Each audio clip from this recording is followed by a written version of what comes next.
Exodus chapter 19 verse 9 onwards. We read like this.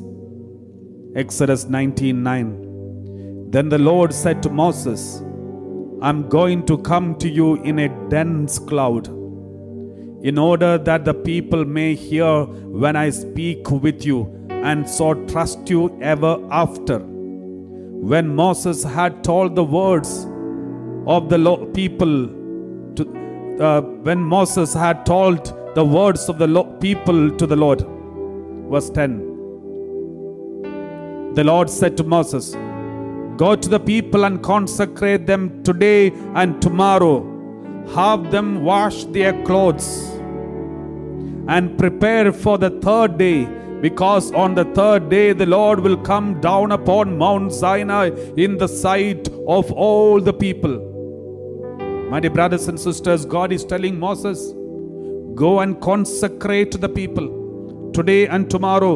Let them wash their clothes, because on the third day the Lord is coming. What does it mean? If you know the history of Israel, they are going through the wilderness. They are in the journey. They don't have enough dress to change, and they don't have enough water. Therefore, most of them were using the same dress, and very often, and in this extreme hot weather, they were going through with these. Now the Lord wants them all to be cleansed. The hygiene of individuals, that is also part of your spirituality. Hygiene of individual people is also part of your spirituality. That also shows that you are keeping your body, which is the temple of the Holy Spirit, in a holy manner. God wants us to be always holy, not only spiritually, mentally, emotionally, but physically too. Therefore, God wants this to happen. The Lord said, go and consecrate them. Consecrate means inner cleansing, inner purification. And wash, allow them to wash themselves and their clothes means outer purification. Their surrounding, the body should be purified, because on the third day the Lord comes.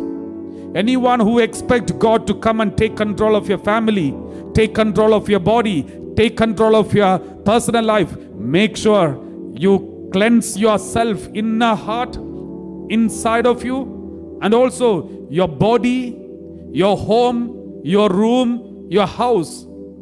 The cleanliness of your house, cleanliness of your family is very important. That is also part of spirituality, because your home is a home of God. Every day when you pray, the presence of God comes there. The Holy Spirit descends upon all these your homes.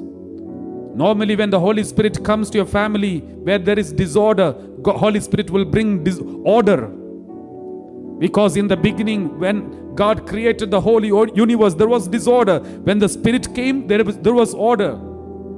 Therefore, make sure the Holy Spirit is coming to your family. Therefore, let there be order in your family. Cleanliness, holiness, and hygiene. That is also part of our life. This is expected of us.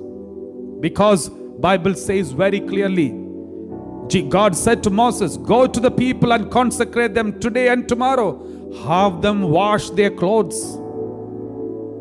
That is why when evil spirit comes, they don't wash their clothes. There was a man who was possessed by evil spirit, written in the Bible. He was living among the tombs and not taking bath and cleaning himself for many months and years. It's a clear sign the Spirit of God is not active. Therefore, if you expect the Spirit of God to be active in your family, there should be cleanliness, holiness, not only inside of your spirit, but also outside. Go to people and consecrate them today and tomorrow. Have them wash their clothes and prepare for the third day, because on the third day, the Lord will come down upon Mount Sinai in the sight of all the people.